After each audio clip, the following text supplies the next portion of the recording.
Yes, let's continue, sir. So the last topic about permeability and seepage. Permeability is the ease with which a fluid can pass through a porous medium.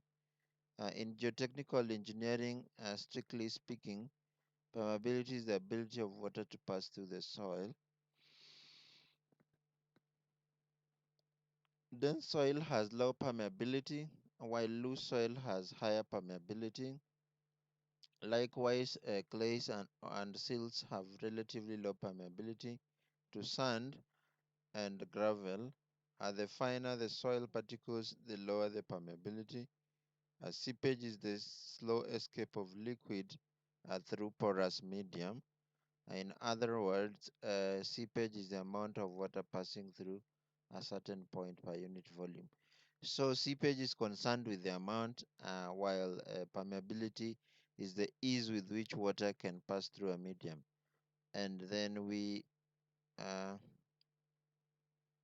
that for dense soil, when soil is closely packed together, remember the ability of water to pass through. Uh, that is what is called permeability. So for loose soil, the spaces are packed, so it's not easy for water to pass through. But for loose soil, the spaces are a little bit much, and therefore the water can easily or fluid can easily pass through the spaces. So this is for loose soil, and this is the situation of dense soil. So this is why dense soils are sorry, dense soils have low permeability. Again, for small particle size soils, is because the small particles. I mean, for fine particle soils, there is low permeability. For because of low surface area to high surface area to volume ratio.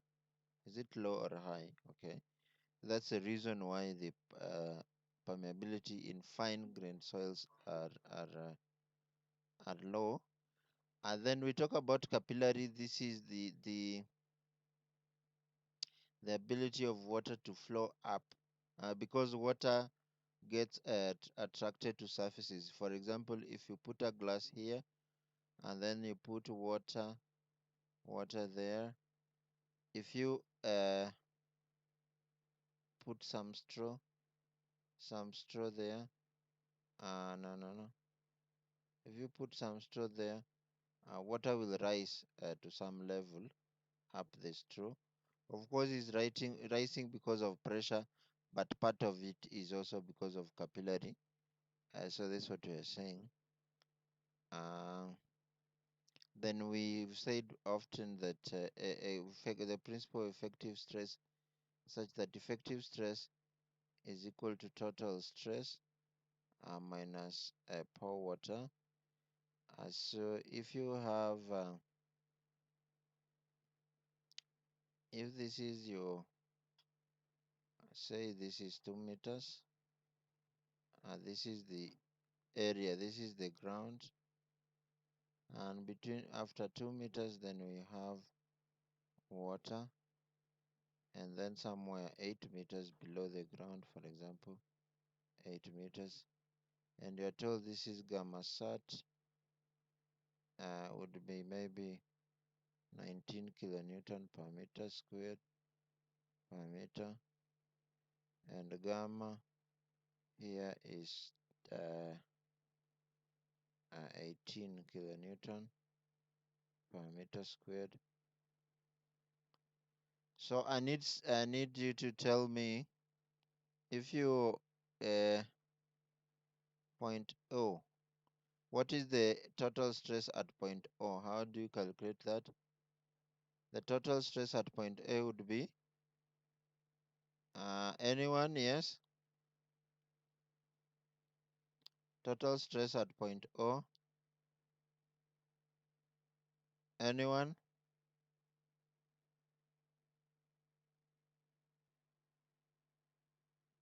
So the concept of permeability,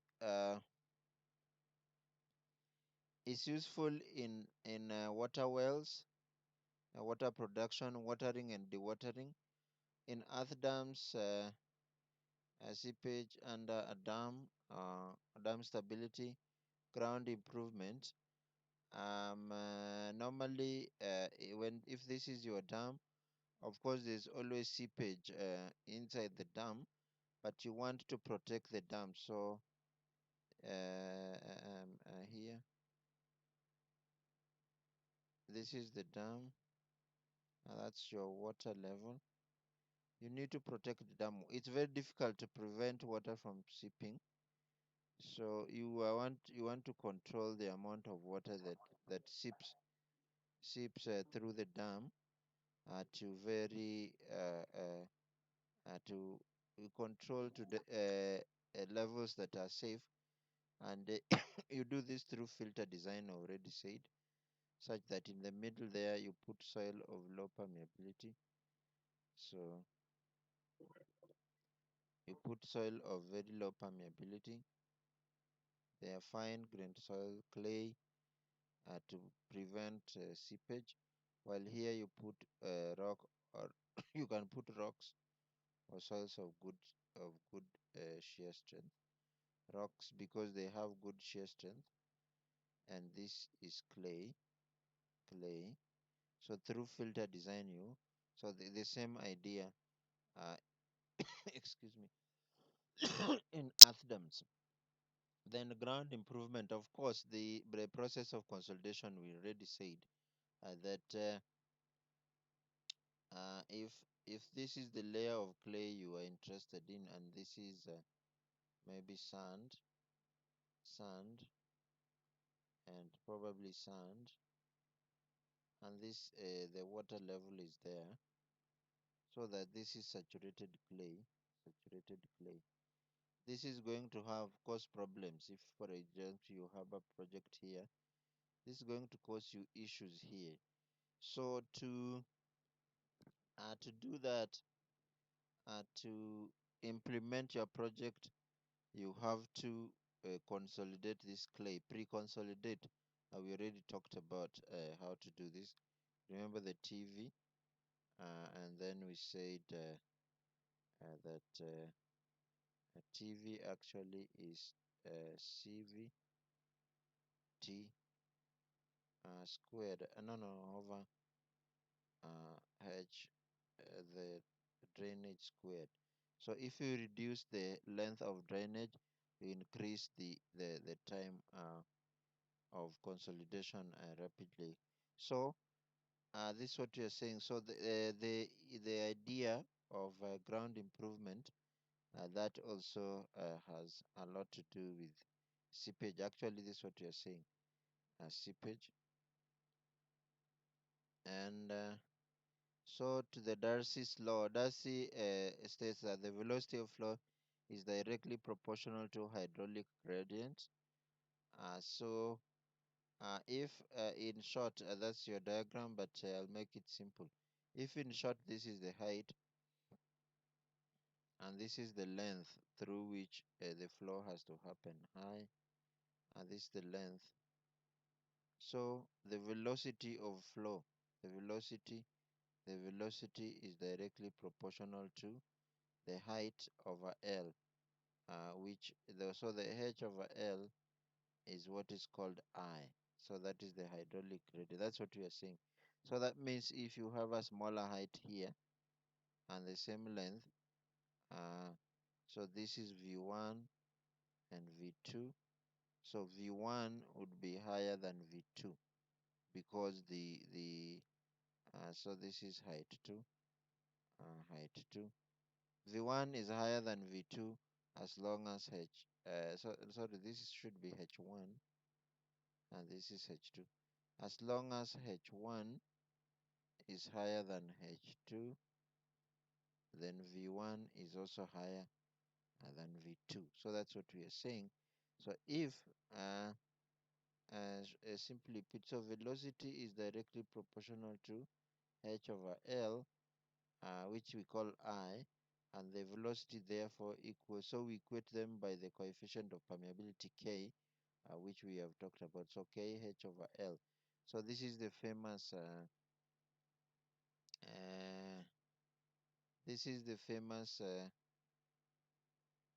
Darcy's law. So the coefficient of permeability is called K. So the constant of this proportionality is the coefficient of permeability.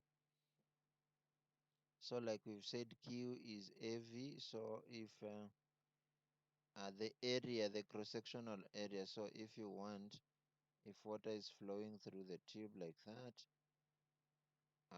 the amount of volume would be related to the volume, I mean the volume, the amount of flow per unit. If you take a small area there, velocity times the area. So that's how to get the volume.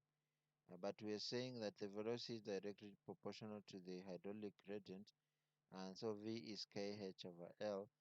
So if this is V, you can substitute in that formula, and all that is describing the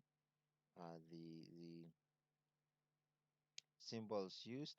So of importance is the hydraulic gradient, the length, total difference in height, the velocity, length of time, the area perpendicular to the flow, amount of discharge, and the coefficient of soil permeability or hydraulic conductivity. And so hydraulic conductivity may be defined as the velocity of flow of water flowing through the soil under unit hydraulic gradient. Uh, uh, in other words, permeability or hydraulic conductivity is the velocity of water through a unit hydraulic gradient. A hydraulic gradient is a head that causes flow of a unit length. It is key to note that flow of water through the soil is governed by hydraulic gradient, a function of the head.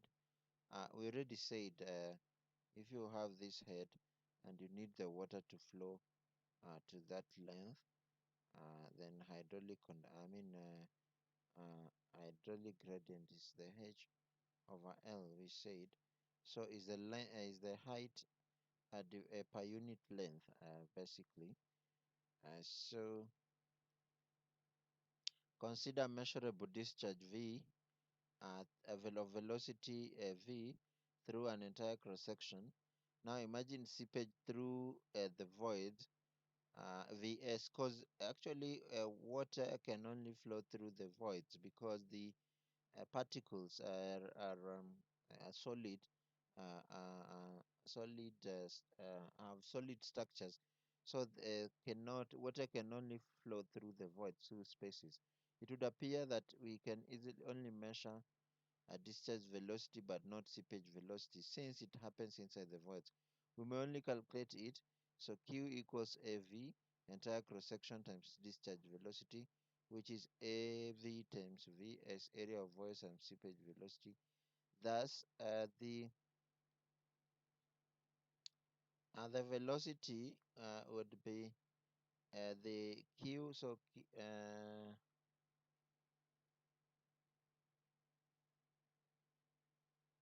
this is the velocity in the voids.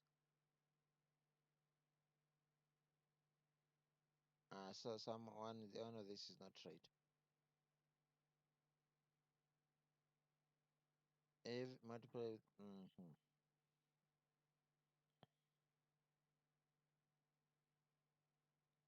Thus,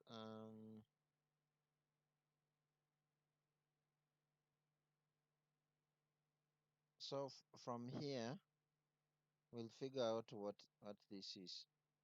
Something doesn't seem right there. So, but if this side of the equation, we multiply everything by L there, we have not changed anything. This is AVL, AVL, and the velocity.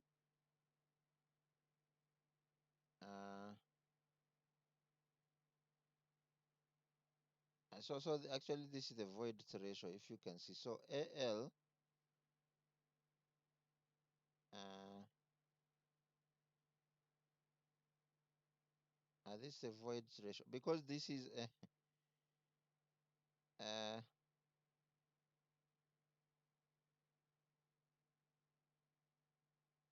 yeah, this is the soil's porosity. Let's see the explanation.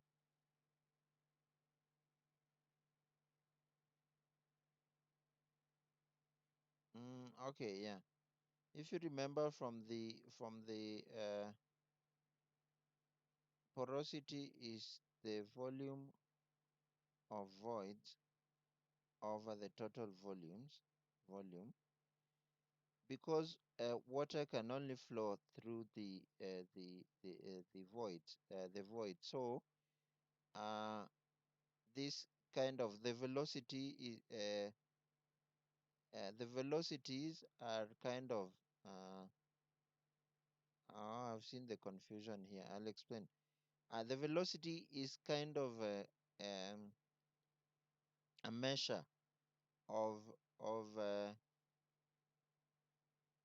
it's kind of a measure of the volume of voids, because fluids can only flow through the void. So the velocity through which it flows through the voids is kind of a measure of the volume of voids. In any case, the A times L, the area times the length, is the total volume, right? The total volume of voids, and Vs times the length, because for the same length here, for the same length there,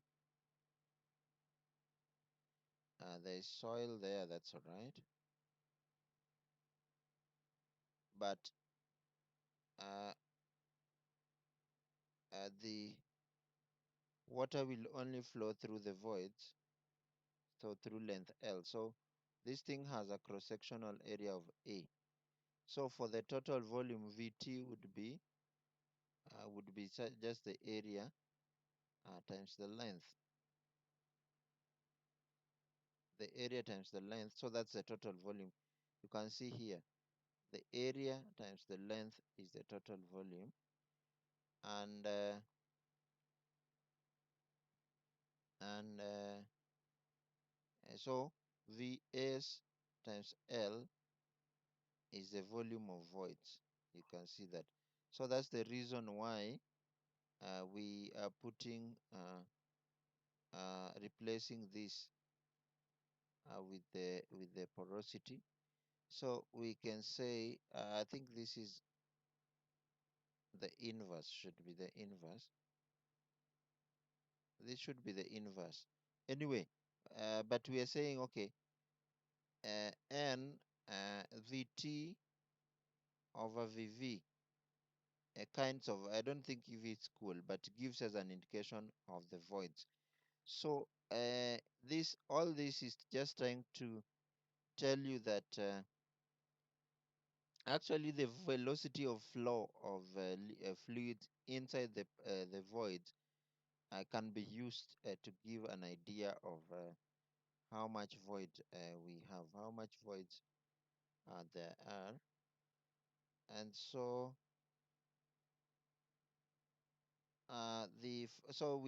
there are factors affecting permeability. We talk about the soil type, like we already said, fine grained soils have low permeability, while coarse grained soils have high permeability. Because fine grains are very small sizes, they pack together, and they also have high surface area to volume ratio. So the permeability is very low. Coarse-grained soils are much larger. The spaces between them allow water to pass through easily. The void ratio has something to do with whether the soil is loose or dense. So loose soil have much more spaces in between them compared to dense soils. Particle orientation, you remember we talked about clay, did we? Um, there is what you call dispersed and flocculated. Sometimes you have, if you're talking about clay, we have dispersed.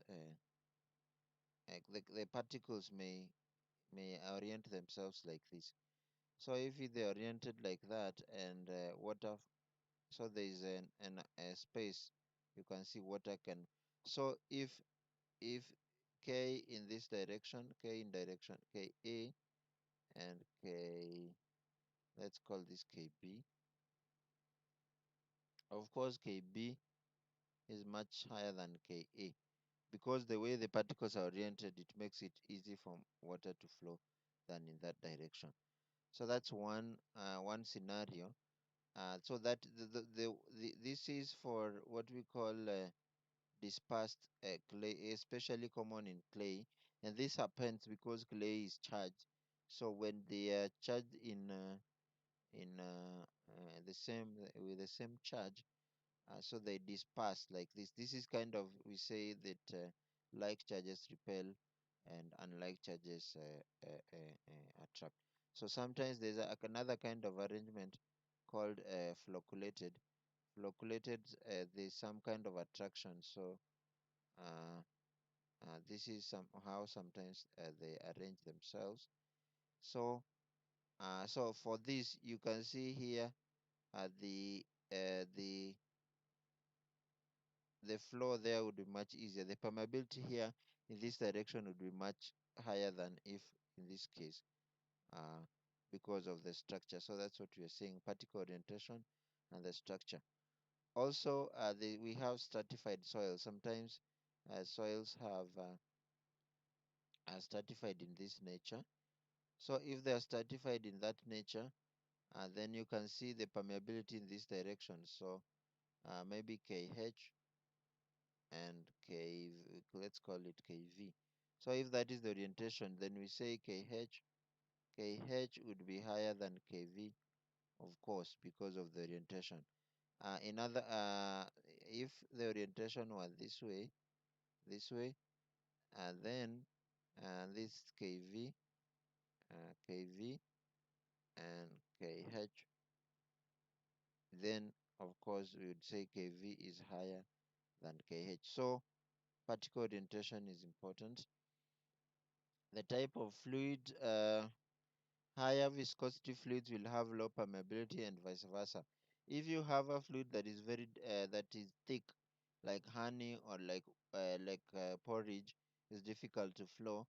I mean, like oil, maybe a little. Oil is viscous. If you go to water, a little less viscous, so water will easily flow because it has a higher viscosity, low viscosity. I'm sorry. And then temperature. Temperature makes liquids thin. If you heat them, then the viscosity goes down, so leads to lower viscosity. That's higher permeability. So then we have laboratory determination of permeability. We have what is called constant head permeameter. Like is already said, that there's a constant head driving.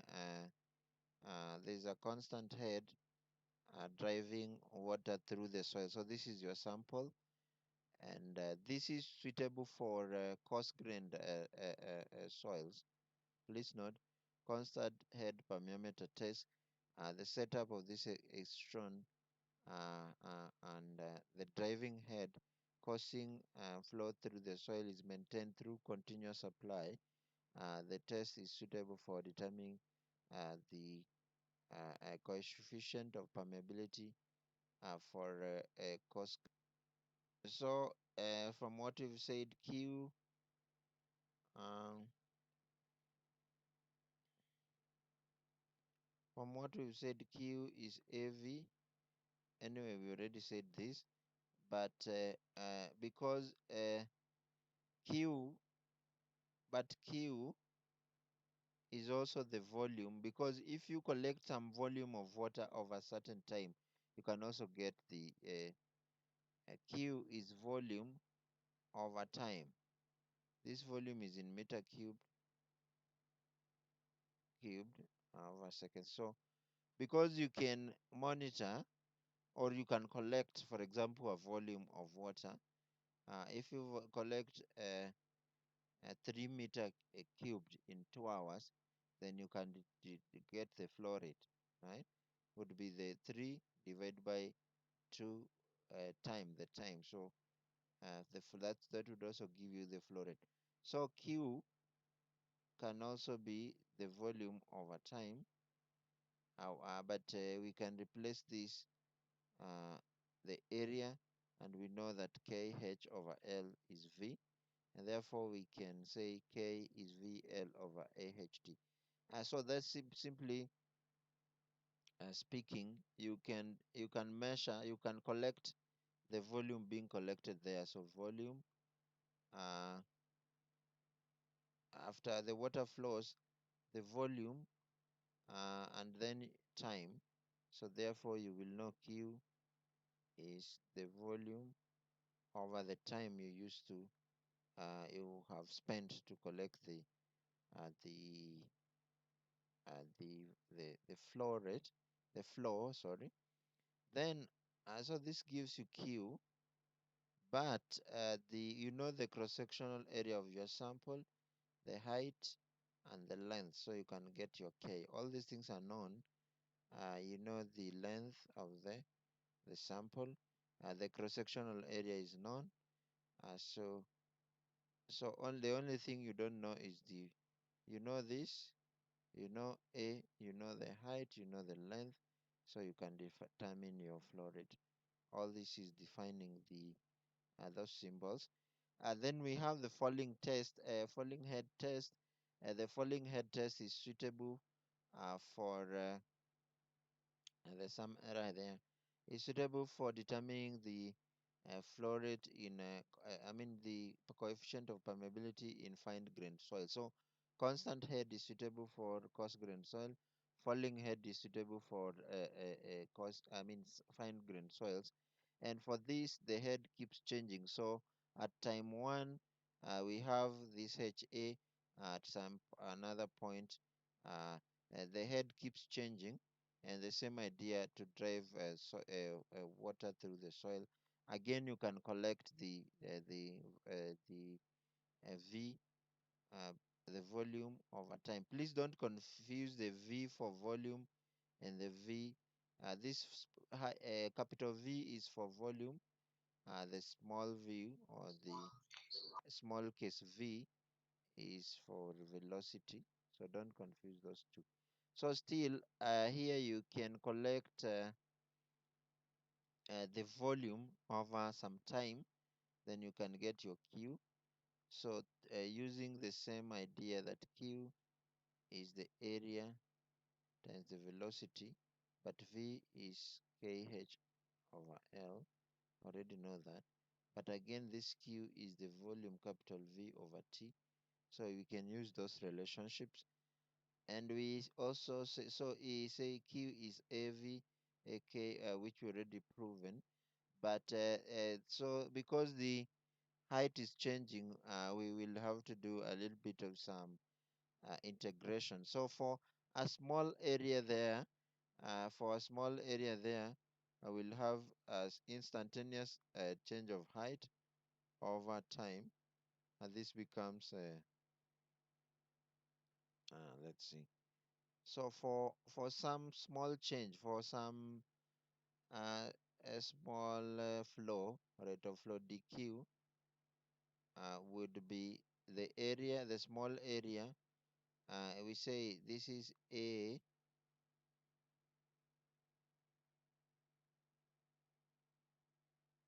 Yeah, would be because the velocity actually would be because we said Q is AV, right? So dq would be A, because A is not changing, it's only the height that is changing. So over A, but the velocity there would be dH over dt, all right? DH, because the height is what is changing at an instantaneous time, and you can see the height is reducing. So that's what the reason for the negative. So then we say AKH over L is dHA over dt, and you know where we are heading now. That is your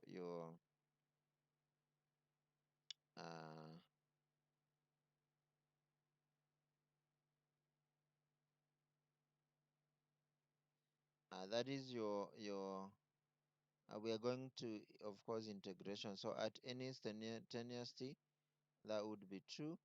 And then thus, if you collect the like terms, no, collect and make this the subject of the equation. That's through some manipulation. This is what we get, but we don't want to get these dt's. Normally, we know the uh, thing to do is to integrate. So we integrate from 0 to the time, because you're measuring, you're not doing this in vacuum. So you will know at the end of your experiment, you know how much time you spent. So you integrate from 0 to time t over dt, and then all these are constant. The only thing there is uh, is uh, is dh over h, and these are like times. So from whatever height, because you know the height, sorry, you know the original height here. uh, Sorry, so the final, there will be original height there. After time t, probably there is a final height. So the height is changing. So this is what we are trying to do. And then once you do that, you know the integral of dt. You should know maths. Good maths is t, and integral, or just t. Integral of dh over h is ln of h. You should know that. So once you do that, this is the solution. And then we are interested in k, because k is what we don't know. So that's how to solve. So again, you know the a, the small a, you know the time, you know the area, you know the h naught, hf, and only k you don't know. So you're able to solve. Other ways of determining coefficient of permeability, we have the 1D consolidation test. We talked about the consolidation test, and there's permeability. There's in the formula. You remember we already solved this. Then we have the permeameter test. We have the rigid or flexible wall. This is outside the scope of this class, but consolidation we already talked about. Then we can talk about in stratified soils. Most likely this one has its own coefficient of permeability. This has its own coefficient of permeability. This, so you need to get an effective, because if you are working in this kind of soil, you need to get an effective coefficient of permeability. So this is uh, so for the q would be the q1, q2 plus q3. The flow through all these layers is simply the numerical addition of the the flow individual layers. Now, if the q1 is, because we already say q is k I h, we already said that. So uh, so for layer 1 is the coefficient in layer 1, but the I, because whatever is driving the head is the same and the length is the same, so the I is the same. The height, as you can see, the height, so h over l, the height driving the flow in that layers is the same, with no matter the layer, so it's just I. So this is what we are saying. So q1 is the k times I times h1, q2 k in layer 2 times I times h2, and so on and so forth. So, and uh, in layer n, the uh, the the formula that you can, I think you can finish the series on your own. And therefore, for the effective also, this is the effective. times the I, because I is not changing, so I is the same, times H. Follows from the logic that we have advanced before. So if this is the case, then we can say K. So we say the effective coefficient of flow in the horizontal direction times H, then should be the individual, this KH1 times H1 plus, okay, this is written here, all this. So from this calculation, then you're able to evaluate, no, you're able to evaluate this because you know this, each of this individual, then you calculate the effective horizontal flow. So this is all we are trying to say. And then in the vertical direction, imagine the situation is reversed in the vertical direction. But in the vertical direction V1, each of these, the flow in whether this layer or this layer or this, it doesn't matter because everything is flowing under gravity. So it doesn't matter, the velocity in each of those layers is the same, V1, because flow is under gravity. And so those are the discharge velocities. So again, V is K as there's a I is the gradient for everything, so I is H over L for the entire layer. So K, the effective vertical times the hydraulic gradient, must be the uh, uh, must be the same, because actually the flow, because the V is the same here, V is the same there. So this, if V1 equals V2 equals V3, which is equal to V, then this follows. So the effective times I equals each of those individual 1 until n. But KEV is effective. Okay, that's the definition. And so from that logic, then the I1, all these are hydraulic gradients in layers, in layer 1, 2, 3. So the total head loss then would be, so the head loss here, the total head loss, which is H, should be head loss here, head loss there, plus, yeah, because, okay, anyway, H2, H3, H4. So we are saying H would be H1 plus H2. I mean, that's logical. I don't know. H3 and so on. That's all we are saying. That's the logic we are advancing. And then, so the head loss, so then the velocity, just a minute.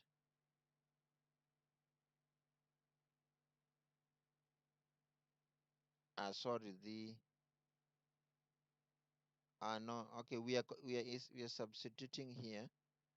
So then the head loss here, this is the V's actually. This is the V, and this is the V1, or related to V1, V2, which is the same from what we've agreed. And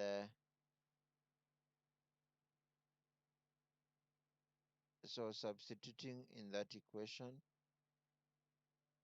and therefore the effective uh, coefficient of flow in the vertical direction is shown. You know this, actually you know all these things, H3, KV3, you know, so you can determine this is what you don't know. The reason for this is often than not, in reality, soils are stratified, so you need the effective value to use. So for example, this is what we call valved clays are excellent. You can see the stratification uh, in some direction, so you need to pay attention to that. So the ratio of KEH to KEV for such soils may generally vary between 4 to 40. Uh, and I think what you've said here is a testament to the idea that the stratification may affect the the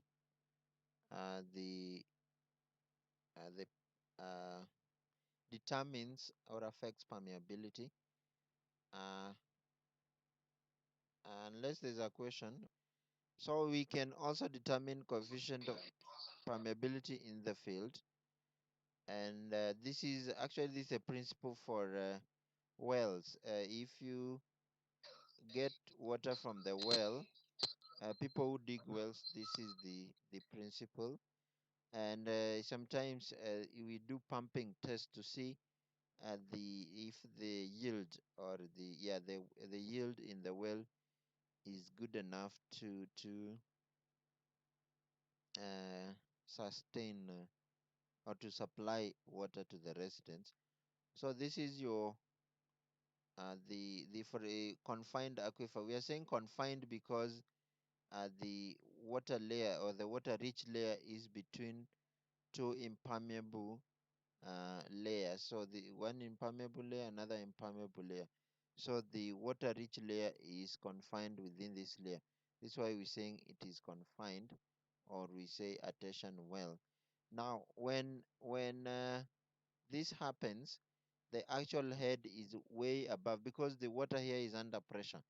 So if you are to break this well free out of there, because it has is confined under some pressure. So this height, this is the height the water would rise if you are to break free. If, for example, you were to break the confinement and allow water to rise under environment, I mean, under atmospheric pressure. This is the height the water would. This is, in other words, the piezometric head. But because it's confined, the this is confined between two impermeable layers. That's the point. So normally you have two observation wells, one here and another one there, and this is your main well. This is what you should do. And so as you pump in this main well, you also observe the changes in the other wells as well. And so you need to think first, if the I, we remember we said that I is H, but here we are saying, uh, so this would be DH. Just a minute. I is the H over L. Okay, H over L. But now we are talking about radiuses, so this would be DH over dr. You should note that. So if this is the radius, so the DH, the change in height of a change in radius. Now if you think about this, the area, uh, KIA, so KI is dH over dr. The area I will try to explain. The If you have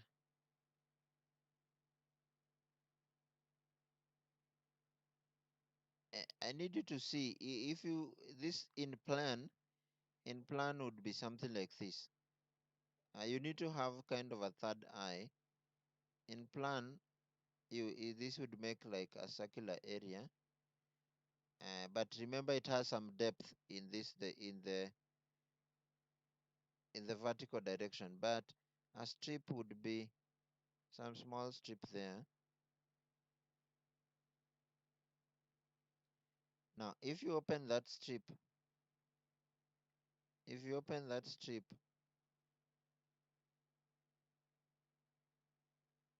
and then that strip would have some depth uh, that way. So the length of this would be 2 pi r, 2 pi r, isn't it? 2 pi r dr, because the this, if the thickness is dr, so the area would be 2 pi r. So you can see KIA 2 pi r dr. Now, but the area, so 2 pi r dr, of course, also times the length in this direction, which is in that case is t. So this is y. I hope you can see that. So the k is there, the I is there. All this is representing the area because of what I've explained. Now, having said all that, when you see this dr and dt, all this means we are going to integration. So if you put like terms together, this is what you end up with. Integrate from radius 1, radius 1 to 2, and then the height also from h1 to h2.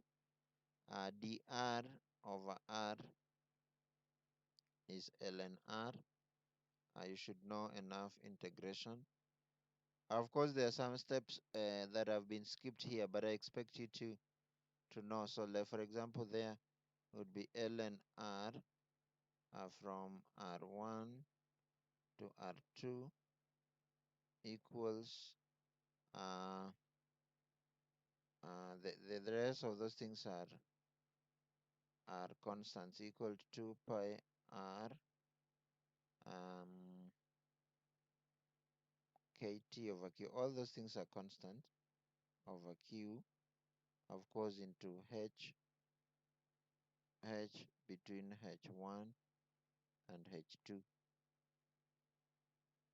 So should get there. So if you substitute, no, I think this is already highly simplified. So once you solve all this and then substitute for k, you should end up here. Of course, this is in terms of r, in terms of l, but sometimes also you can convert l log. Sorry, in terms of log, you should know the relationship between log and ln. Okay, and yeah, okay, sorry. The solution for this is ln actually, ln of r. But now you should know the relationship between log and ln, and then that you end up there. You should know. So this is so this is confined aquifer, and unconfined. So this is impermeable layer, but on the top part, there's no confinement. Again, the same idea. Again, the same idea. Q is KIA, KA, K IDH IA is 2 pi r. Okay, now we are saying previously this was T. Previously H was T. So I hope you note the differences. So the same idea, just the same idea. So ln r between r1 to r2, you can solve this, equals 2 pi k over q integral between no. Uh, so that would be h squared, right? H squared over 2 if you integrate. So between h1 and h2, and you can substitute. Remember the solution in terms of L, but you should know the relationship between log and ln. It is 2.72 something related through a value of 2.72. You should know that. And so the solution, while the solution here is ln, you can see the final is log. Now there is some steps that have been skipped here. I've already shown you. ln, and then you have to integrate this. And so this is eventually how to get your coefficient of permeability. So at the end of the day, you are interested in the coefficient of permeability because you know Q, all these are constant, H1 and H2, you know, because you have been monitoring this. And then the R1 and R2, of course, you know the location of the wells relative to each other. Now I will skip these ones because that's not part of your requirement, because actually sometimes you need to know what is called the radius of influence of the well. If you have a well at your home, you should you should be interested, like, how far is your well affecting your neighbors, such that if your neighbor, you are putting a well and your neighbor is also putting a well, you need to know what is the appropriate distance to still have enough yield at your well and enough yield at the next well. So this is all we are trying to calculate there. These are other ways you can get coefficient of permeability based on the radius of influence, but like I said, is beyond the scope. And also uh,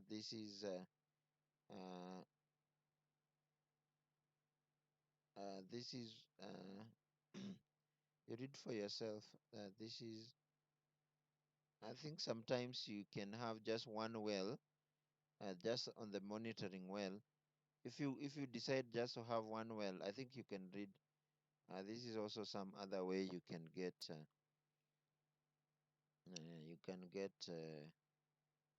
a coefficient of permeability if you just only have one monitoring well.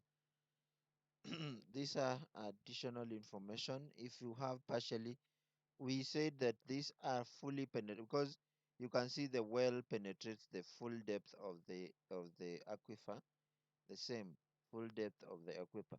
But sometimes the full depth of the aquifer is not penetrated. So partially penetrated aquifer, this is how to get the height. That's how to get the height and the flow, and eventually you are interested in the coefficient of permeability.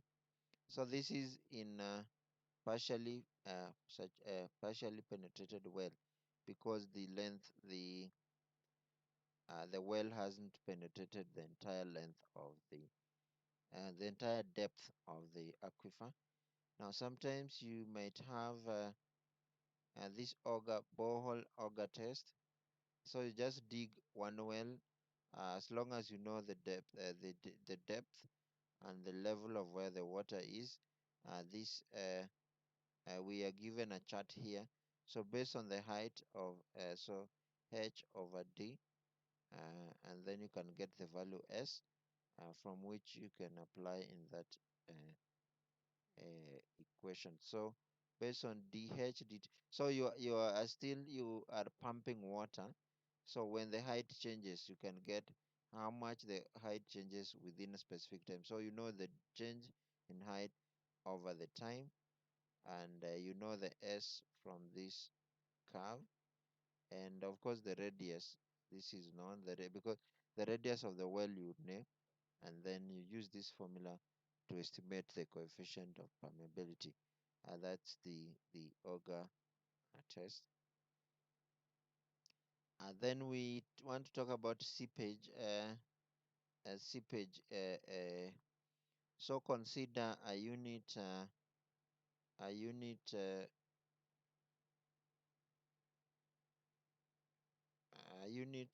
volume. I mean, consider some in a small box as shown, so that in the z direction, this comes as qz. This comes out as comes this. So q in is qz, q out is qz plus dqz. Similarly, in the x direction, qx, q in is qx, q out is qx dx. What we are saying in this small box, what only we are doing is flow. Water comes and flows. So what can happen is the volume can change, can either reduce or increase. But in fact, we said already that velocity is kh over L. There will be a head loss because of friction. We know that already. So that's why the volume can change. That will affect V, and because we say the flow Q is AV, area times the velocity. So if the velocity changes, then also the Q will change. So all we are doing here in between these points within that length, we are only uh, uh, losing the head. That's all. So from the principle of conservation of energy, so some introduction here you will read, but the point you need to know, we are only saying that Q is okay. Qx, let now be specific, is K. This all we are trying to, Kix. So Q in the x direction in that prism Qx is Kx Ix Ax. So to be very specific, Ix is dH over dx. So then we end up with this, and then the area perpendicular to the x direction. So x direction, the area is this. The area is dy dz. Okay, so dy dz. A similar logic. This is qy ky iy ay. So this is the I in the z direction, the perpendicular direction to flow in the y direction is dx times dy, and similar logic for the z direction, and all these are the flow entering and leaving, and then the kx, ky, kz are coefficients in the x, y, and z directions respectively. H is the hydraulic gradient at point A, and so that's for the inflow. So for the outflow, the Q in. So for the Q out, so in the x direction, we have Qx D Qx. So we said Qx was, if you Qx was Kx dH dx dy dz. Right. Now, so that's Qx, but dqx. So you kind of uh, differentiate this. So this is why we have, so this will have second order derivatives. So this is what we're trying to do here. So when you simplify, uh, or you factorize, this is what you have. So this is the dq part, the dqx part, and this is the qx part. So similarly for the y direction and then the z direction. But so the point is we are going to add all these things. So qx plus qy plus qz must be the same, because otherwise what are we doing? The water is just flowing and losing the head. Uh, we cannot create matter or destroy it. That's a principle. So therefore that should be the same as qx plus dqz. x plus q. No, sorry. That should be the same. All these things should be the same. Qx plus dqx x plus qy plus dqy plus qz plus dqz. From the principle of conservation of matter, we cannot destroy, we cannot create. So because I have no space, I have to delete. This will end up saying dqx plus dq dqy plus dqz must be 0. Yes, so and this is the root of what is called the Laplace equation of flow. So if we substitute, so let's move on. So if we so this is what I've just said. So this q in must be the same as q out, because otherwise what are we doing? We cannot create or destroy matter. So the flow must be the same. We're only changing the head due to friction, and thus so this is the equation. This is the dq x plus dqy plus dqz. Dqz must be 0, and I told you all of them will have some uh, a second order. Now mostly we assume that first 2D.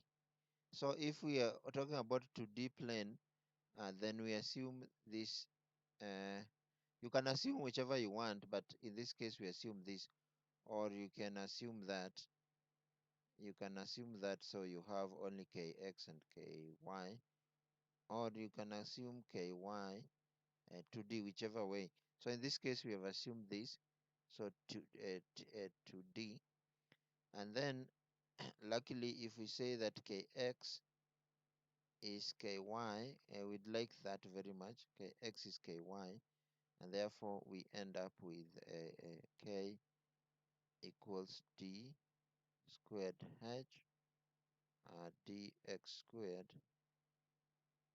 plus d squared h over dz squared equals 0. But k cannot be 0 because k is coefficient of flow. This cannot be 0, so therefore this must be 0. All right. This equation implies that either k or this is 0. But k cannot be 0, so then this must be the one that is 0.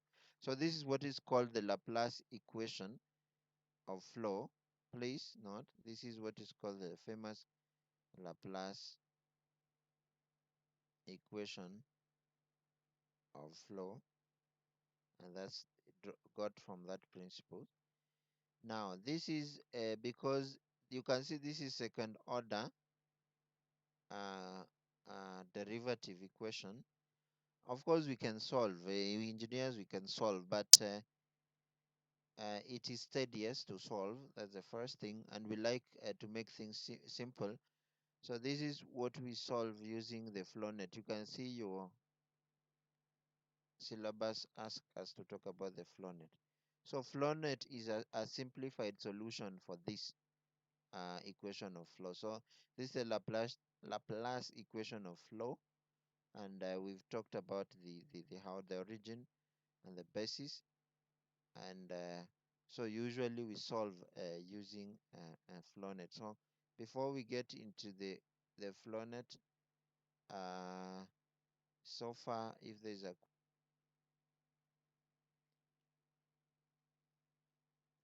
basically d squared h dx, this is a partial d squared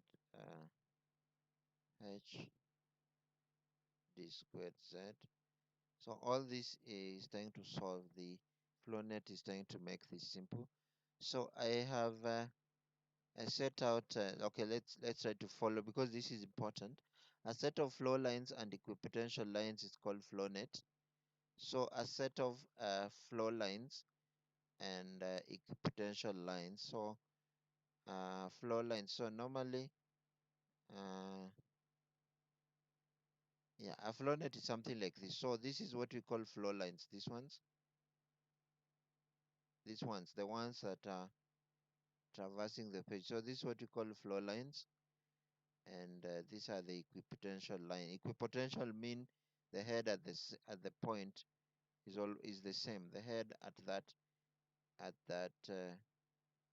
line. If you follow along that line, the head is the same.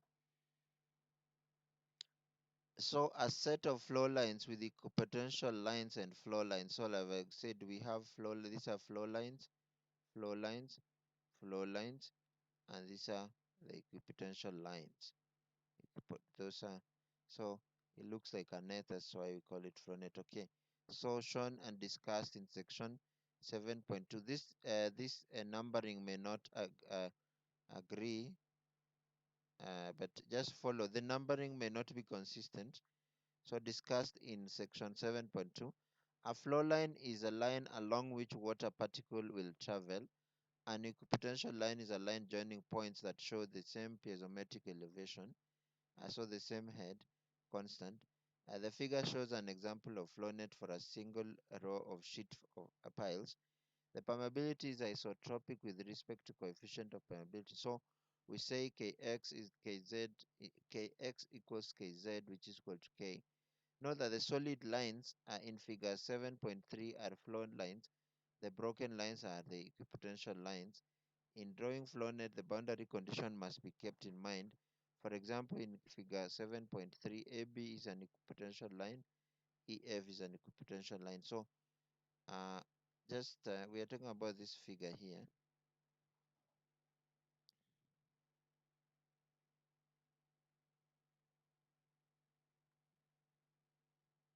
The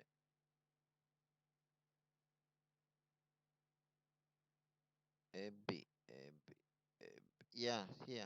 This is a figure we're talking about. AB and EF is an equipotential line. And also this, okay, this, just note these ones, because on the surface, this is on the surface, of course water will just uh flow here. This is, so that would be an equipotential line. But now inside the particles, because of the sheet pile, the water will flow. So this is the flow line here, will flow. So this is another flow line. These are equipotential surfaces. That means the head is the same.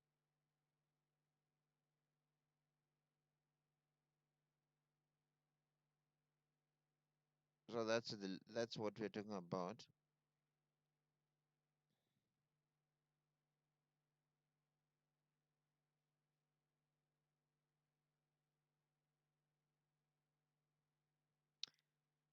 So actually the flow net is so how to draw. Actually by trial and error, because you have to draw with your hands. If you, unless you're doing with a computer, more often than not, you're told that this is your flow problem. That's your dam, for example, and then you're given the height. So you have to draw to scale first of all. So for example, this is the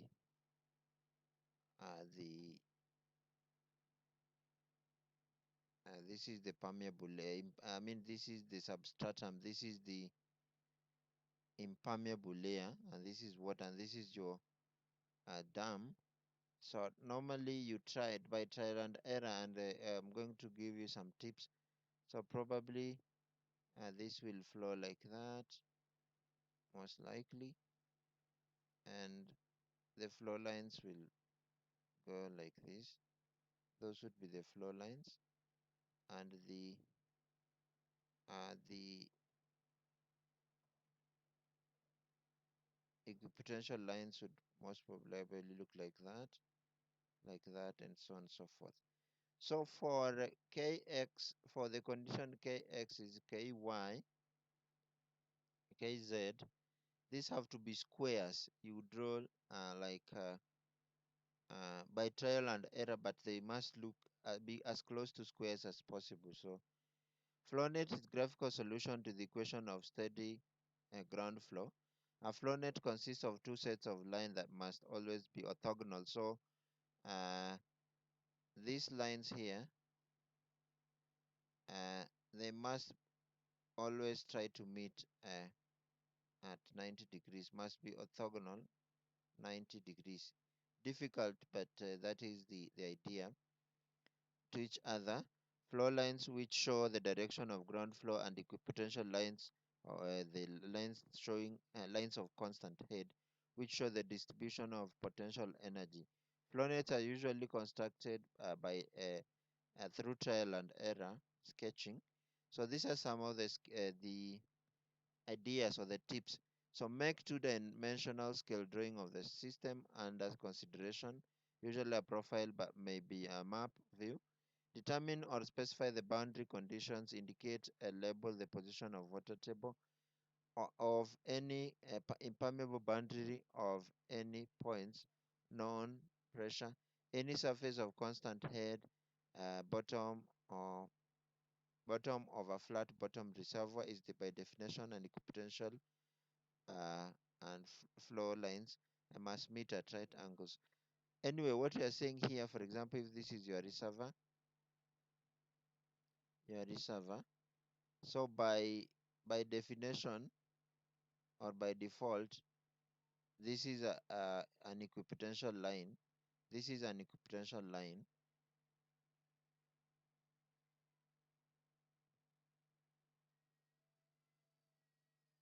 and so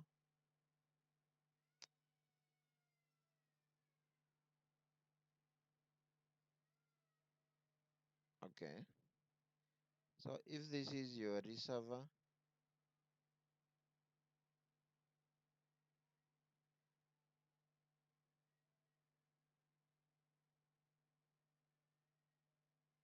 the pen is misbehaving.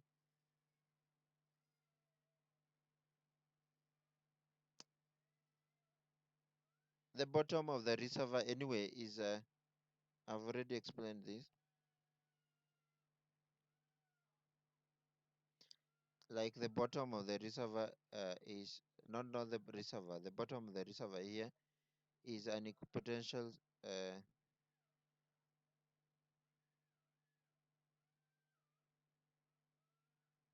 is a bottom, yeah, flat bottom is by definition an equipotential line, and flow lines must meet at right angles. And so since the flow cannot pass through impermeable boundaries, this is why you have to define the boundaries. The flow at such a boundary must be parallel to it. Impermeable boundaries or flow lines and equipotential must meet them. So because this is impermeable, water cannot go through. So we are saying flow lines must be parallel, because water will only flow this way. So that's a flow line. So we are saying parallel, but you can see it's very difficult. So this is the flow line. In a nutshell, the direction of water, flow of water, must be seen parallel to this boundary. That's the principle, although in practice you can see that is difficult, but at least that is the idea.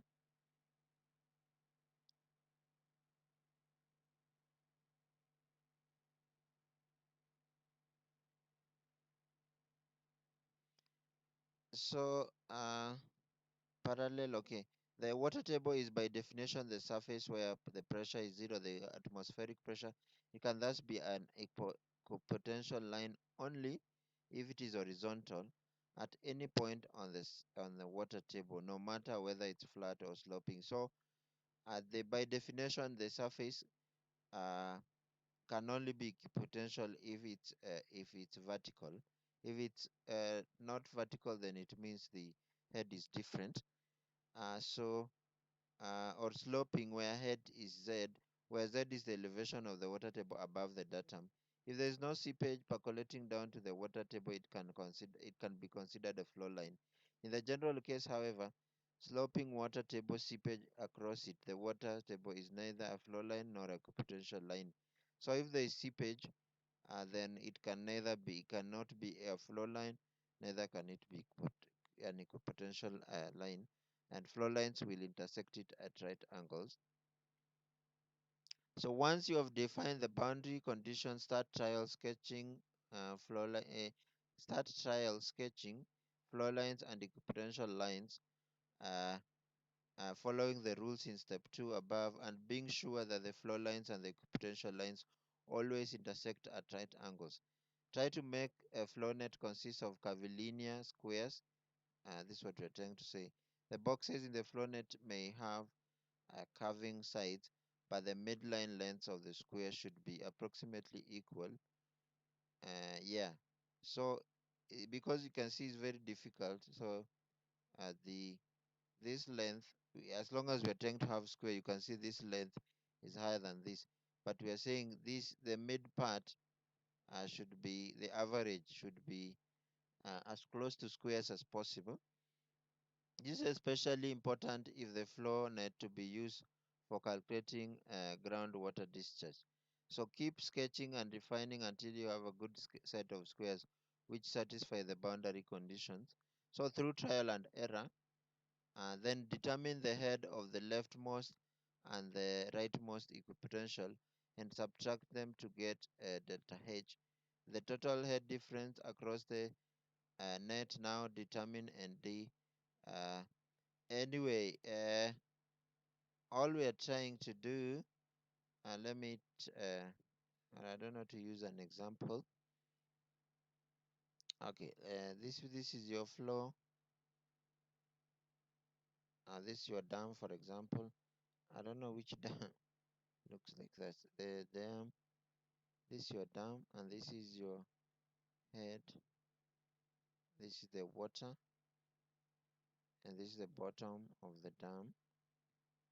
And so, if you, for example, you are sketching your flow nets this way, for example.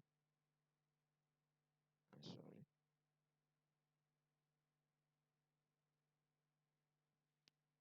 Maybe, and you have determined your flow boundary somewhere. This is not very ideal anyway. Let me draw.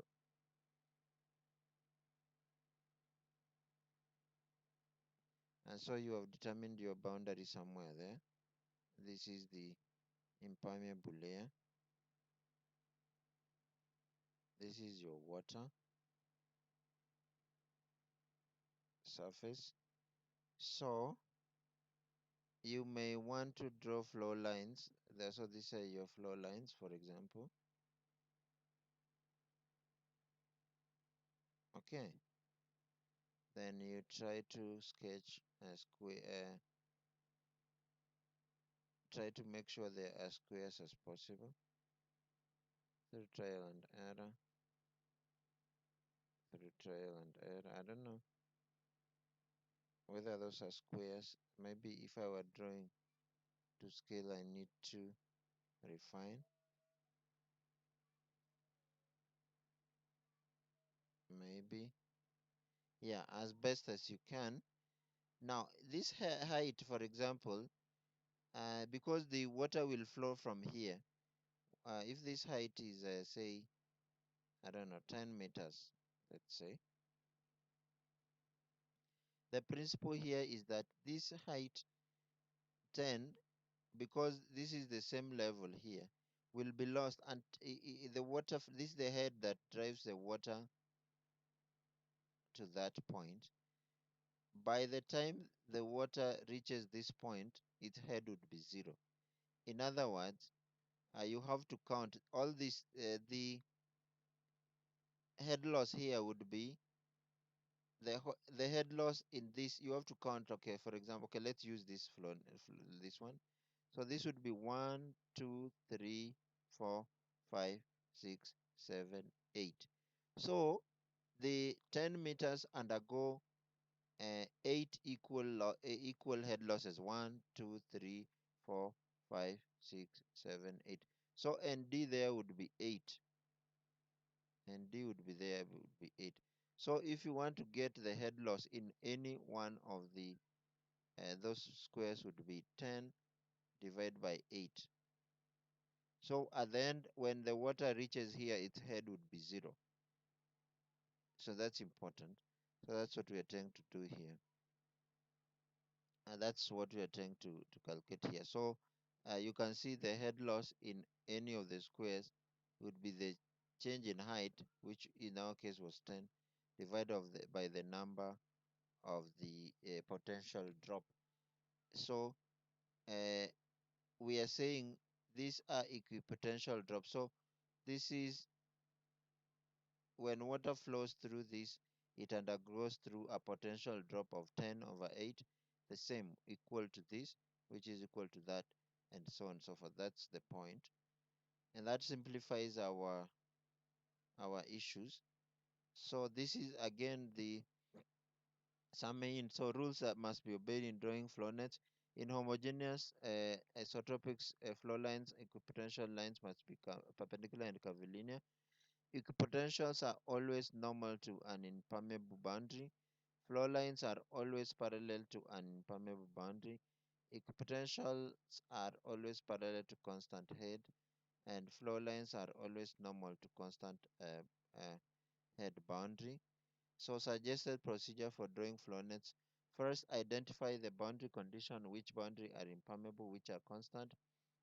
Next, think where is the water entering the system, where can it leave. Always look for any symmetry in the boundary condition. Decide on the number of flow tubes which you want to use.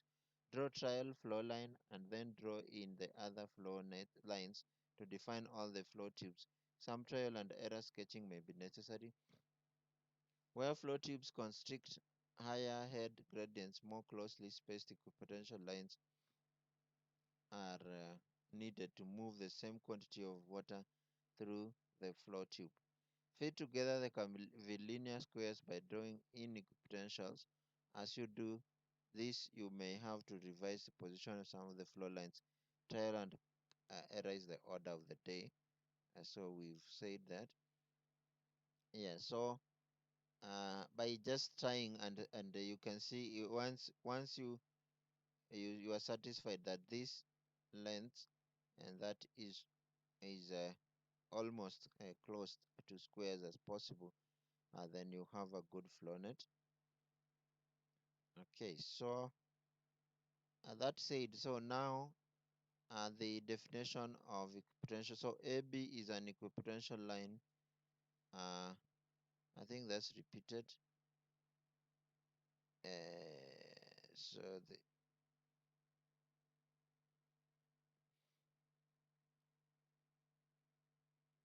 So AB is an equipotential line, all right? EF is an equipotential line. EF is an equipotential line. So that's by definition. And so GH is a flow line. So for example, GH is a flow line. GH is a flow line. Of course, all these are also flow lines. So everything that seems parallel to the flow line is to the permeable boundary or impermeable layer is the flow line. So like these ones are flow lines, and the dotted ones are the ones that meet it at right angles are the. So please note these ones must be met at right angles, and this also must cross each other at right angles, at seemingly right angles. Okay, enough with that. Unless there's a question, you feel free to ask. So already, so how do you do this? So the flow lines and the equipotential lines are drawn by trial and error. It must be remembered that the flow lines intersect the equipotential. I think already I talked about this. At right angles, the flow and equipotential lines are usually drawn in such a way that the flow elements are approximately squares. Drawing a flow net is time consuming and tedious because of the trial and error process involved. Once a satisfactory flow net has been drawn, it can be traced out.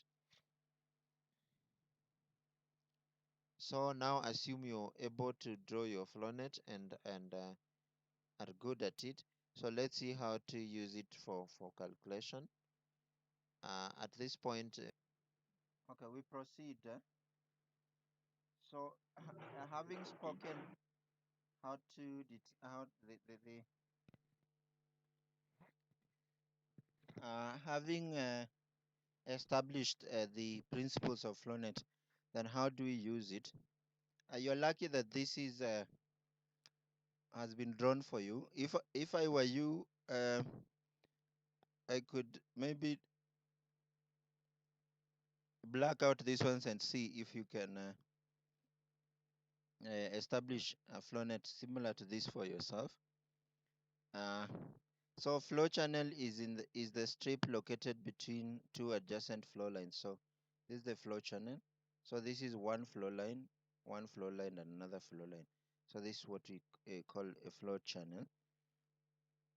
So to calculate seepage under a hydraulic structure, consider a flow channel as shown. So the potential lines crossing the flow channels are shown along with their corresponding hydraulic heads. Let delta Q be the flow through the each. So delta Q should be the flow line through each of that. So per unit length of the hydraulic structure. So each of these are so perpendicular to the section shown. So according to the dash C, so KQ is KIA. We already established that. So uh, we are talking about delta Q is the flow in that the channel, one of them. So K is H2, uh, H1 minus H2. Um,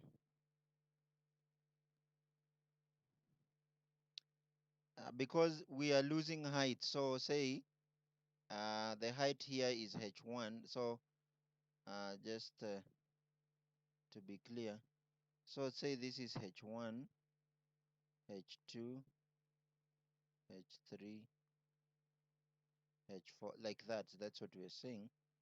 And then the B1 times BL. So and then the length here is B1. Uh,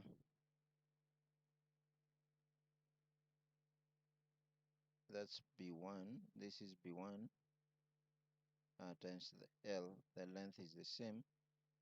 So for the second one, B2, and L is the same because they're squares. So this is what we are trying to do here. So for each of the specific channels, so the height is H2 minus H1. So but the flow, because the flow in each of these channels are equal, so here is the same as there. So hence we are equating.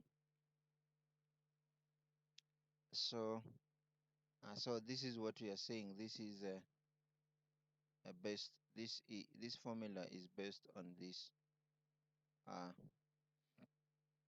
on this.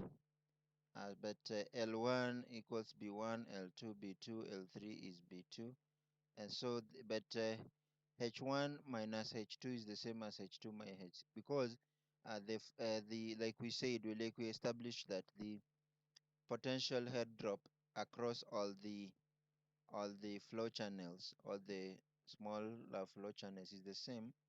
So then to get the delta H in each of the flow channels is basically the height over the number of those small flow boxes. So then the potential drop. So delta H is the potential drop in piezometric elevation between two consecutive potential lines. H is the total hydraulic head, the difference in elevation between the upstream and downstream, and is the number of potential drops. So therefore, to get uh, the the the delta Q, the flow in the one channel, sorry, the to get the flow in one channel like this, one channel like that. This is the how to do that, and so if there are NF flow channels, so because in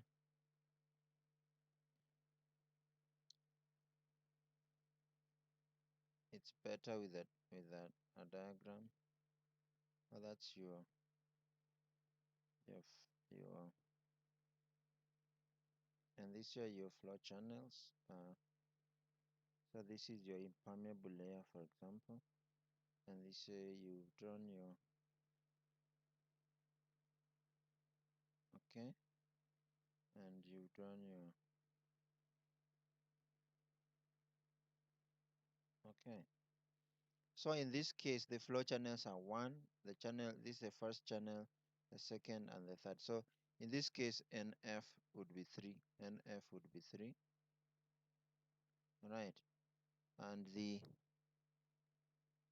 so that's what we mean here. The number of flow channels times delta Q. Because to get the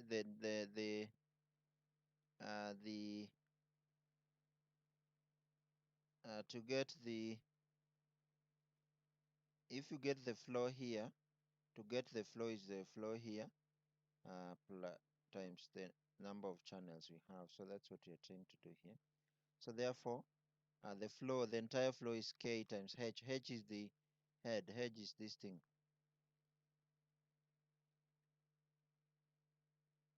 H is this head, which in the previous example we said was 10. So you know the K, the H, and all these are properties of the flow net. Then you're able to get your flow. So KH over KH and F over ND. I mean, fairly straightforward. But then we are saying that because this is a square, so the flow nets are usually constructed in such a way that all flow elements are approximately squares. That need not always be the case. This need not always be the case, but in some cases they may not be squares, but it's better that they are squares. We would construct flow nets with all the flow elements drawn as rectangles. In that case, the width to length ratio of flow net must be. So if you decide to make them triangles, then the ratios have to be constant. The B over L have to be constant. For such flow nets, then the rate of seepage. Yeah, so if you construct a rectangular flow net, then the length to width ratio has to be the same, and this is the Q. But you can see now this is a big issue. So but for the square ones, the value is 1, so lucky for us. So if you decide to use rectangular flow net, then the BL have to be constant, and you can see that's a little bit more tedious than saying that they are squares, which makes it simple. So again, if we are talking about square flow nets, then we are saying KH over NF over ND, and that's the equation of seepage. And this is what you are interested in. Much easier than solving the Laplace. Much easier. That would be much easier to solve this. Q equals KH and F over ND. Much easier to solve than if you had to solve this dx. No, sorry. D squared H dx squared plus d squared H over dy squared is 0. It's much easier to solve. This is simpler than this. So that's the point. But we have an example here to demonstrate what we are saying. So the flow net is already drawn for you. Normally you draw this for yourself using the principles we already said, and you have to draw to scale. So to make this simple, we have presented you with a flow net, and then you are asked to okay, question systematically. How high would water rise if a piezometer is placed at A, B, and C? So A, B, C. Let's see. A, B, C. A, B, and C. Yeah. So very simply put, uh, this height uh, is I think 3 point something. I'm not sure. So, but we are saying the the hydraulic head falls in these channels, each of these in a similar manner. So let's see the solution. I hope it's there. The solution is there. So, uh, my goodness, I think we've run just straight away to the solution. But these are how many? One. Okay, let's do this together. And anyone feel free feel free to 1, 2, 3, 1, 2, 3, 4. Anyone feel free I want to see how simple is it. I want us to count this potential. How many potential head drops do we have? Anyone? Feel free to pitch in as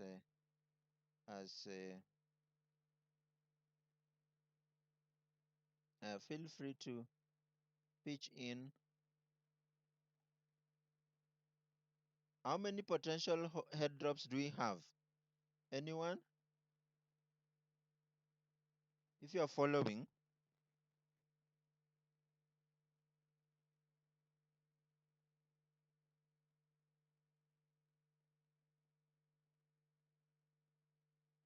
Uh, okay, the number of flow channels, anyone?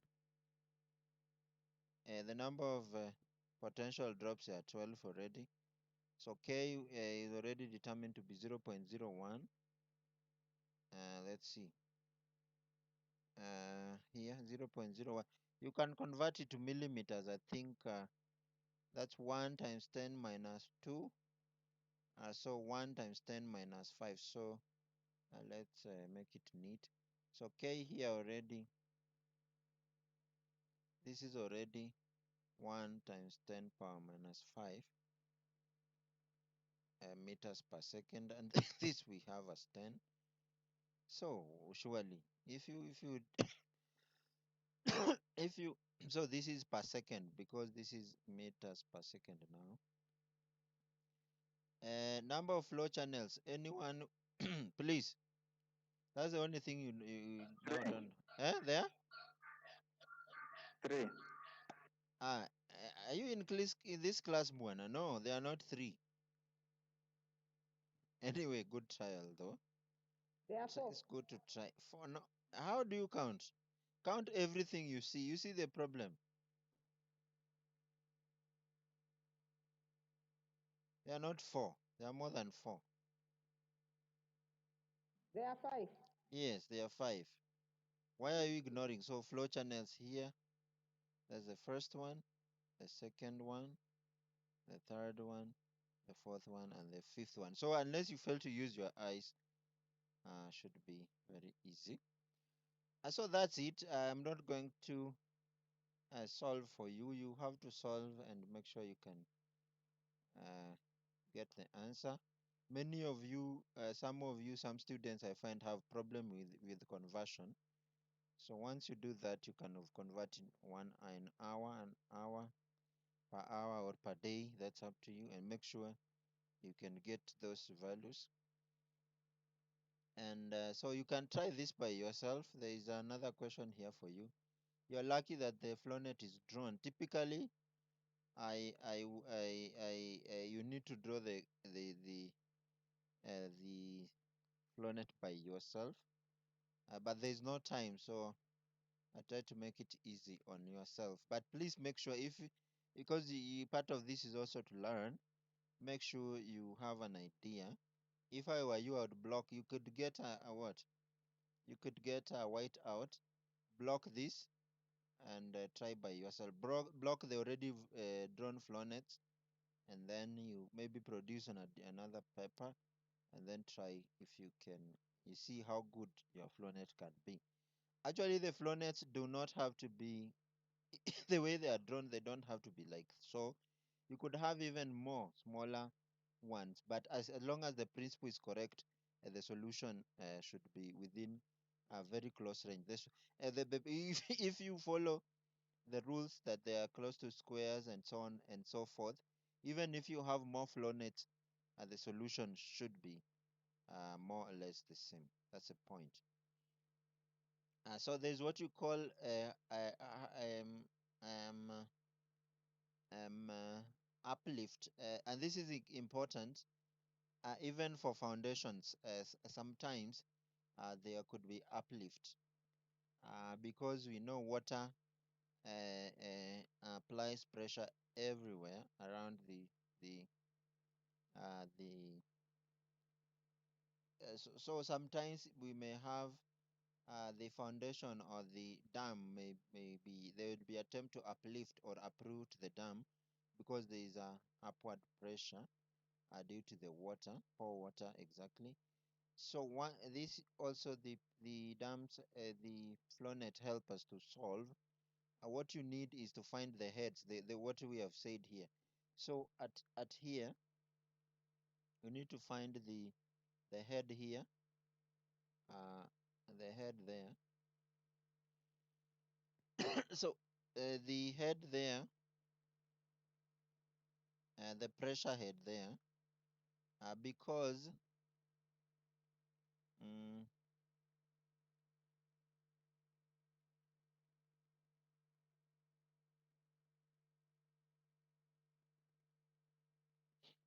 so for here you need to be a little bit more careful because the you need to because the we need to do this with reference to the bottom of the dam,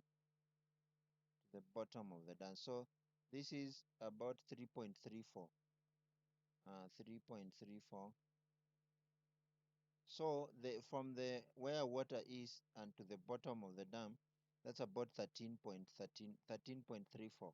So please note that the height is about 13.34. So the head at because you are interested at the geometric points of the dam. So here at this point, at the corners, at that point, so just to be clear, make sure that I'm talking the same thing. At the corner there, you need to be keen at the corner there and there. So you draw what is called a pressure diagram. So the area of the pressure diagram is the uplift force. The only challenge now is the to get the the heads at the these places I've already shown you. So we've seen that the head we are talking about now here is 13.34 meters. So at the first corner of the dam here, which we have shown there, at the first corner, how many potential head drops do we have? Anyone?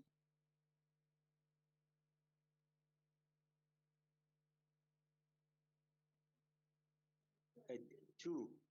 Yeah, good too. So that would be 13.13 for, so let's just be clear, that would be 13.34 minus 2 times 10, because we are losing 10 in 12. Yeah. That would give you 11.67. You can see the calculation here.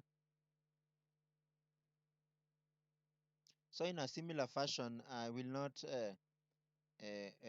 just explain. I think it's very simple, and just also make sure you to pick your interest so that after this class you try to read to see to because if you are spoon fed and you will not study it afterwards, then when you see it in the exam, you will think it's very difficult but very easy. So that's how to do that. The only thing I can say, because for this point would be 1, 2, 3, so the same thing, 13.34 minus 3 times that, and you can be sure the answer, that is the answer. Now, at some point, the flow net, for example, doesn't, at this corner, doesn't hit the corner, you expect that. Uh, so you do a good estimation. For example, these are almost 3.5 of flow net. So this is 1, 2, 3. So 3, but at this corner is almost 3.5. So then you say 13.34 minus 3.5 times 10 over 12. If you do a good estimate, whether it's a third, a half, or so, then you draw those heads and the distances you already know. So 11.67, 10.84, and so on and so forth. Now, all you end up with, this is this is the pressure head, and this is the length, and this is a pressure distribution diagram of regular shapes. So what you do is simply find the area. So the area of this is a trapezium, trapezium, this is also a trapezium. All those things are trapeziums, whose area you can find very easily. The area, because you know also this length, so you can solve, and that is your uplift force. Anyone who doesn't understand that should raise an issue. I'm here to explain. And so once you do all that, then that would be your uplift force. And actually, in reality, in the field, you might be interested in the factor of safety of the dam against the uplift force, which is usually has something to do. No, I should not spoon feed you as well. So if this is the dam and there's a force that is trying to uplift the dam, if you are told to find the factor of safety against the uplift, of course, one of that is the force, the uplift force, let's call it Fu, which we already calculated from the pressure diagram. Fu, which is the force that can counteract this. Anyone? The uplift force, okay, let's maybe not call it uplift. Usually it's called, no, but U is, okay, let's call it force uplift, because U usually stands for the pour water, but actually it's a pour water force. So let's say the uplift force. Yeah, which force can you gauge it against? Uh, any thinkers? Okay, I believe all of us are thinkers. So anyone at random? Simon. Simon, what do you think? The self weight of the dam structure. Very good. Yes, the self weight of the dam structure. So that is usually how to get the factor of safety. So that's it. So up to there, you have done everything that you need to know for the exam. But just so you know, because you're in a university, is for universal information. You need to be to able to solve a variety of problems. So sometimes we said for the flowness, so that the reason why we are making them squares was kx is the same as kz. And sometimes if you decide that, not even decide, if you get an isotropic situation, because this one we are assuming a material is isotropic, or soil is isotropic, more or less. Isotropic means this, that the flow in the x direction is the same as the flow in the z direction or the y direction. However, typically the soil is isotropic, so that kx is not the same as kz. Or if you want to say k horizontal is not the same as k vertical.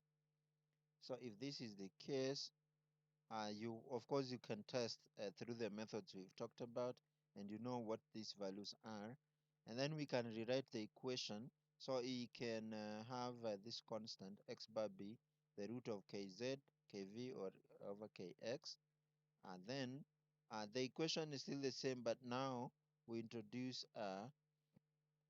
an x bar which relates the flows, the relationship between the scales, the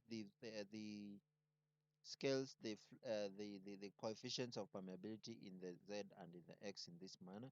So once you find, so that's the square root, so the equation, and your equation becomes this. Remember, now it has the x bar whose definition is that, and this is just maths.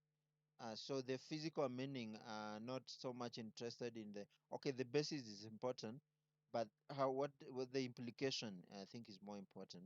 So then let determine root kz, so the vertical divided by the x, that, and adopt the scale. So when you, this scale is important. So when you are drawing the flow net, make sure that the length to the width, the vertical to the horizontal, is in this scale.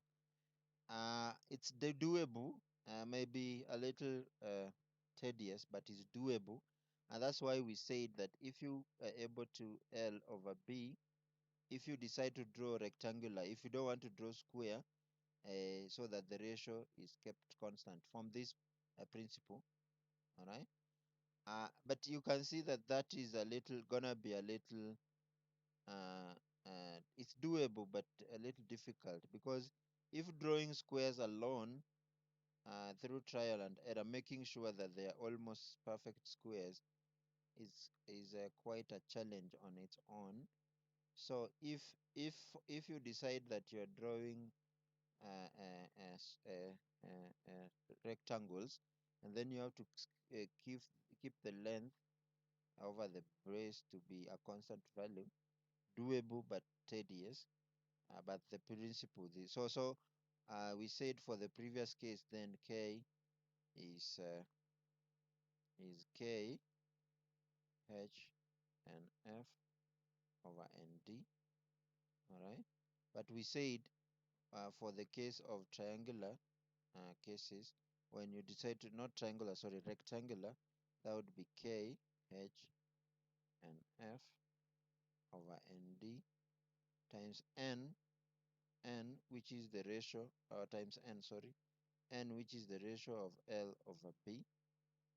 And so in this case, this is your n, sorry, in this case, this root x is your n.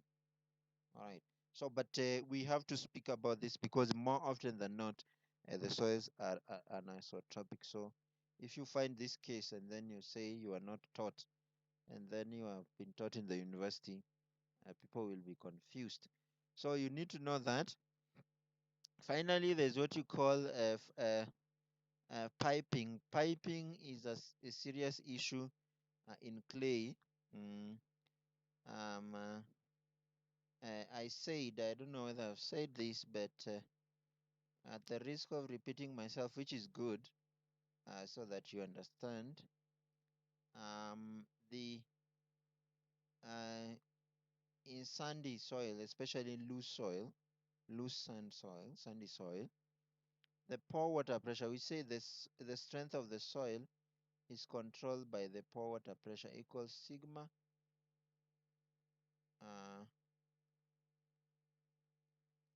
sigma total stress minus the pore water. Now, sometimes the pore water pressure, if the pore water pressure goes way up, then sigma, the strength of the soil, goes down. And this becomes a problem because when it rains, especially when it rains, the pore water pressure goes up. So when the loose sand doesn't have so much high self weight. This is the issue. So when the pore water pressure increases beyond the strength or the shear strength of the soil, then the soil particles are carried out, uh, thrown all over in a manner called boiling. I think I've talked about it. We call it boiling, piping, yeah, boiling, piping, in small scale, sand boiling or piping. Also, when it's under the influence of an earthquake, we call that liquefaction. Liquefaction because the soil now behaves like a liquid, almost like a liquid. That's it. So the soil loses its shear strength rapidly. So then this is why we say the critical gradient is the submerged, and then the submerged unit weight we already talked about is gamma sat minus gamma water. So this is the critical hydraulic gradient. So if this value approaches 1, uh, then if it falls below 1, then piping occurs. So this is what we are saying. And you can see uh, the is related to the GS, the weight. This has something to do with the weight of the particles. So when the pore water pressure increases, the soil becomes light, and the pore water is able to carry. The water is able to carry in a manner that looks like boiling. Therefore, it's called boiling or sand boiling. When an earthquake occurs, that action, that shaking, violent shaking, increases the pore water pressure, and the shear strength of the soil goes down, and the sand particles are carried in a manner that they become light, and they're thrown all over, and that causes a lot of issues of settlement, and the buildings can overturn, and so on and so forth. And so this would cause a lot of issues to your structures. So then the structure against piping, the factor of safety against piping. So these are some empirical uh, ways of determining. We already talked about the critical gradient. By Haza, they decided that the factor of safety against piping is the critical divided by the exit gradient. Critical gradient we already determined here. The exit gradient can be determined. So if you have, if this is your dam, and this is the breadth, and this is D, and usually you put some sheet pile. I mean, some sheet pile to just make sure, because you're trying to. Of course, it's difficult to avoid flow through the dam, so we just limit, like I said, the filter design. We put clay here, and even then, we always put sheet piles here, just to make, because otherwise water would just flow over. Imagine the flow over here and plus flow. Even with clay, you just reduce, but you cannot stop. It's very difficult. Uh, the flow there. So if it's at some point when the flow gets too much, the seepage, it might erode and jeopardize the dam. So we always put some sheet pile here, just to make sure that to increase the flow uh, distance. So then water particle wanting to flow there would go and then flow that way. And actually, when you flow, you will draw your flow nets. That's the manner likely in which you will draw your flow nets. So you increase the flow distance and then somehow reduce the seepage at the end of the day. So then, based on that, so because the water would want to flow there, that's why we are interested in the exit gradient. In other words, that is the gradient with which water molecules or particles will exit the embankment or the structure of the dam, because that's important.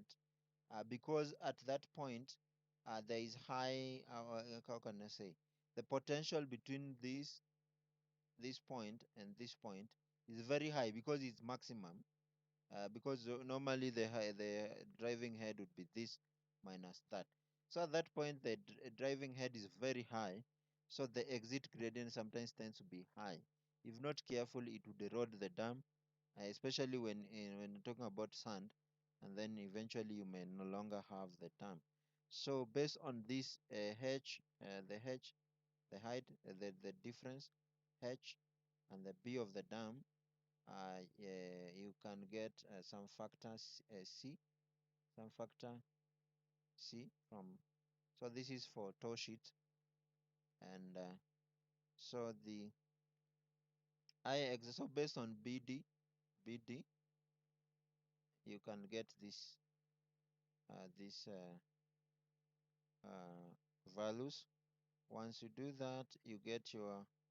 So this is one way.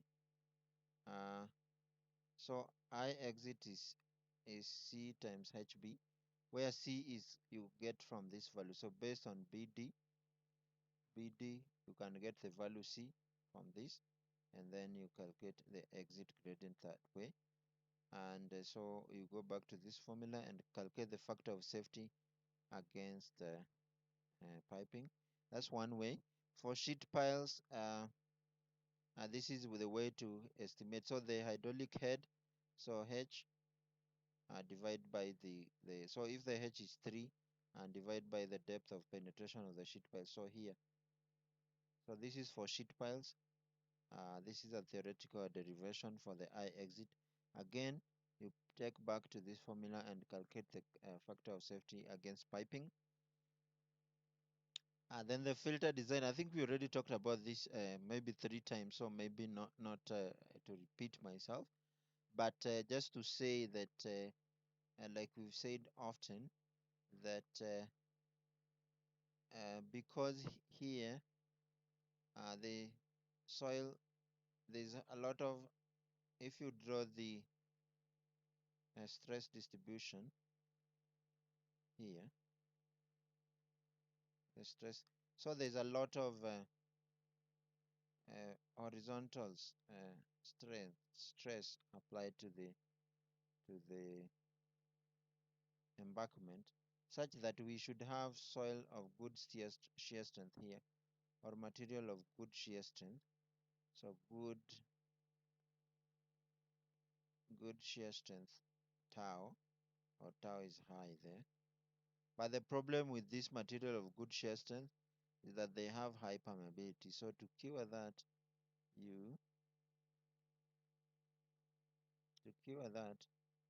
so here this is mostly like sand. Here is mostly like sand because they have good shear strength. But still, you want material of good shear strength, but not very high permeability as well. So to control. So permeability in sand is high. So most likely sand, because sand has some good shear strength. And then here, a material of very low shear strength, most likely clay, which is determined as the filter. And here again, because of the exit gradient, you want a material of high friction, most likely rock, as already is. So when the material, when water exits at high gradient, the high friction will really reduce the control the velocity, so that there is no erosion. And again, because of that, you need material of good shear strength here. So so here is usually rock.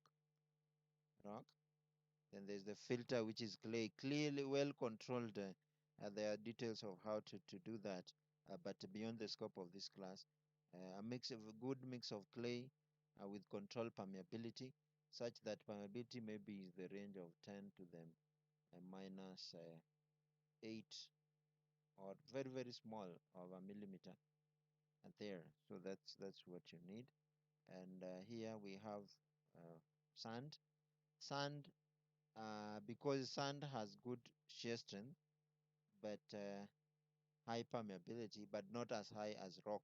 So okay, so that's roughly what you need to know about the filter design to protect your embankment. So you read for yourself. The filter material should have should have high permeability to prevent buildup of large seepage forces. Should not have, I think. This is a should not have. Should not have. I think I'll have to check the notes. Should not have. Okay. So that's it. That's what you need to know. And then dewatering. This is when you, for example, when you're doing a excavation, deep excavation, uh, then there is water there. This is your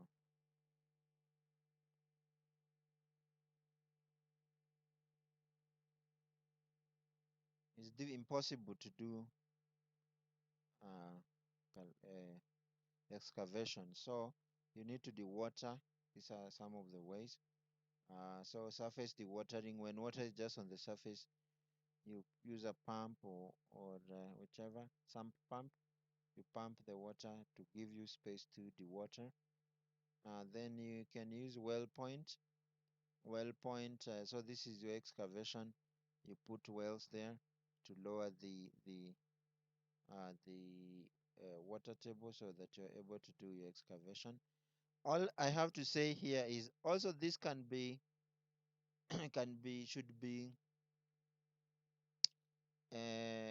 well controlled, because if you lower the water, because the water affects the entire stability of your soil or excavation. So if there is rapid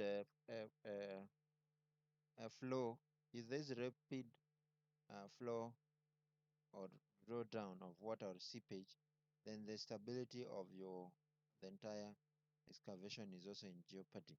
Just like in the dam,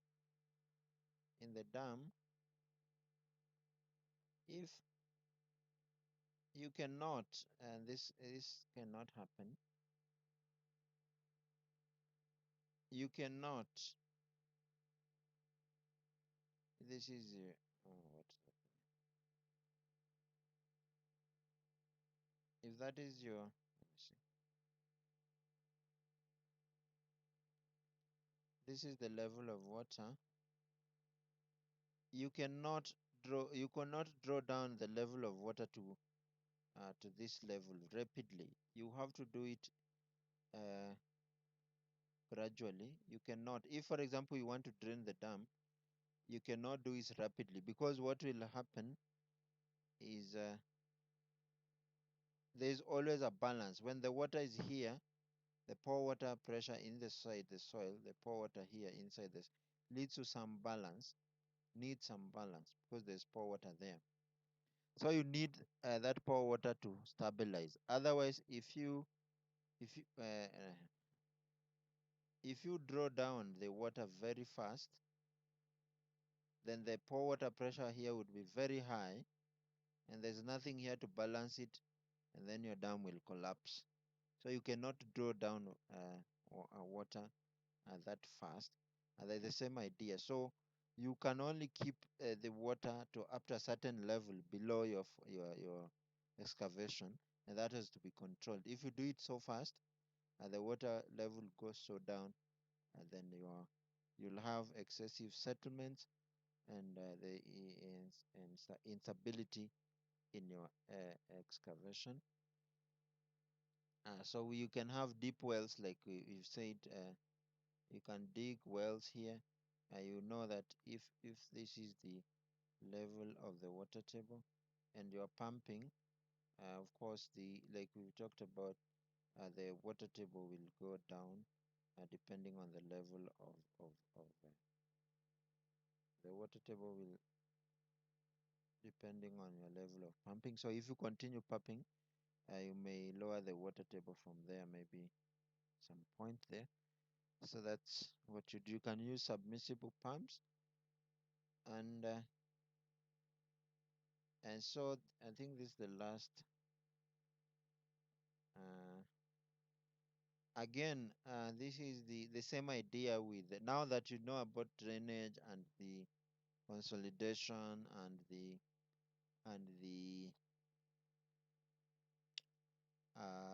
seepage. So this idea of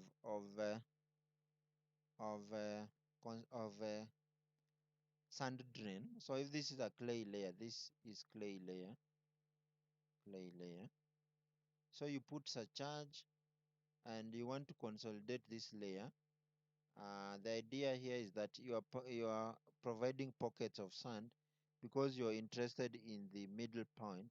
So it means the water particle here at the middle will go up, and here will go down to consolidate. So based on what we said, that the time of consolidation, the time factor for consolidation would be CV times T over the drainage path squared. So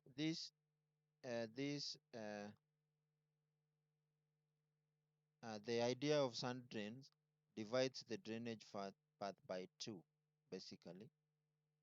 So it means that if in this formula you substitute this value, you find that CV actually, you increase the time factor by 4 by just making the drainage path half. You increase the drainage path by 4 times. So drainage, you increase the consolidation time, or you shorten by a quarter. And you may not appreciate this actually if spoken just like this, but imagine you want to put a project, for you to wait for the time of consolidation. Remember we said that based on the height, if say this is maybe the height is 16, and you 16 meters for example, and you want by the end of the consolidation period, maybe the thing will have settled for 10 centimeters for example, so that you're able to put your project. But to wait for this 100% consolidation of 10 centimeters, you need like maybe 1 year. You have sponsors, you have your project. I don't know, maybe you want to put out the project and you want it to start earning money. You may not have the laxity to wait. So you can see the science. If you apply the science, you can reduce the 1 year just to wait for 3 months by adding sand drains and doing all that. So you might achieve this 10 centimeter consolidation pretty fast. You don't have to wait. So you save time and money. So that's the idea. And of course, when the sand drains will also increase the seepage, because the amount of water going out will increase. That said, this is the last one. You can plot the water pressure distribution. You should find that easier piece of cake. Again, you're lucky the flow net is already drawn for you. The uplift force, I already told you how to do that. Calculate the point of application. I leave this for you. Should be easy. The point of application is the centroid. So whatever shape you have, you find the centroid. Then you find the point of application of the force. This is another example just to make sure you have enough practice. Now that is the end of the course, and unless there's a question,